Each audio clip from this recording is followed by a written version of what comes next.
ఈ వీడియోలో చెప్పిన చీపురు వాస్తు నియమాలను పాటించడం ద్వారా మీ ఇంట్లో సంతోషం, సంపద, ఆరోగ్యం మరింతగా వృద్ధి చెందుతాయి. ఇలాంటి మరిన్ని ఉపయోగకరమైన భక్తి మరియు వాస్తు సంబంధిత విషయాల కోసం మా ఛానల్కి లైక్ చేసి సబ్స్క్రైబ్ చేయండి. ఈ వీడియో మీకు నచ్చితే జై శ్రీరామ్ అని కామెంట్ చేయండి. చీపురుని ఎక్కడ పెట్టాలో, ఎక్కడ పెట్టకూడదో వాస్తు శాస్త్రం స్పష్టంగా చెబుతోంది. కానీ ఈ రోజుల్లో చాలామంది చీపురుని ఎక్కడ పడితే అక్కడ ఉంచేస్తున్నారు. ఇలా ఉంచడం వల్ల దుష్ఫలితాలు తప్పవు. పురాణాల ప్రకారం చీపురుని సరిగ్గా ఉంచకపోతే లక్ష్మి దీవెనలు దూరమవుతాయి. అదృష్టాన్ని ఆకర్షించాలంటే చీపురుని సరైన దిశలో ఉంచాలి.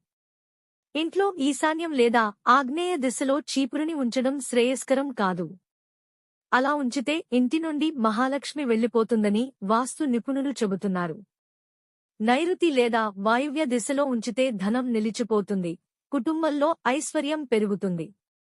చీపురుని ఎప్పుడూ నిలబెట్టరాదు. అలా నిలబెడితే దరిద్రదేవత ఇంట్లోకి వస్తుందని శాస్త్రం చెబుతోంది. అందువల్ల చీపురుని ఎప్పుడూ అడ్డంగా ఉంచాలి. అది కూడా ఎవరికీ కనిపించకుండా తలుపుల వెనుక భాగంలో పెట్టాలి. ఇది శుభప్రదం. ఇంటికి వచ్చే అతిథులకు చీపురు కనిపించకూడదు. వారు ఇంట్లోకి అడుగు పెట్టగానే చీపురు కనిపిస్తే ఇంట్లో ఉన్న లక్ష్మీదేవి బయటికి వెళ్లిపోతుందని వాస్తు నిపుణులు చెబుతున్నారు.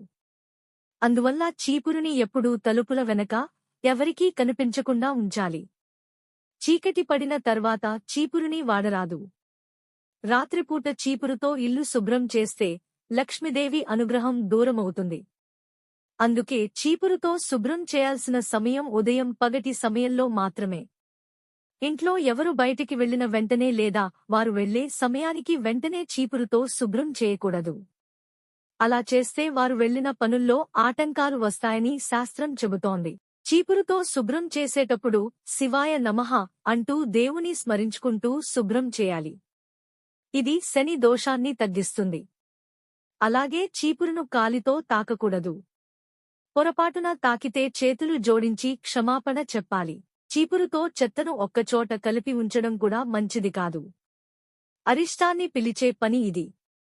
పడకగదిలో, మంచం కింద చీపురుని ఉంచడం వాస్తు ప్రకారం విఘ్నాలను కలిగించవచ్చు. అలాంటి అలవాట్లు ఉంటే వెంటనే మానేయాలి. అలాగే విరిగిపోయిన పాత చీపురుతో ఇల్లు శుభ్రం చేయకూడదు. అది అన్ని రకాల సమస్యలకు కారణం అవుతుంది. కొత్త చీపురు ఎప్పుడు పడితే అప్పుడు కొనకూడదు. శనివారం రోజున కొత్త చీపురుని తీసుకురావడం శుభప్రదం. అలాగే శుక్లపక్షంలో చీపురు కొనకూడదు. ఇది దృష్టిదోషానికి దారి తీస్తుంది. చీపురుతో పురుగులను చంపకూడదు. పండుగ రోజుల్లో లేదా పుట్టినరోజు రోజు చీపురుని కనిపించకుండా ఉంచాలి. ఇంట్లో చిన్న పిల్లలు పుడితే లేదా ఎవరు మరణిస్తే వాడిన చీపురుని మళ్లీ వాడరాదు. దాన్ని పారేయాలి. ఇలా వాస్తు నియమాలను పాటిస్తే ధనం, ఆరోగ్యం, శుభఫలితాలు మన చేతిలో ఉంటాయని నిపుణులు చెబుతున్నారు.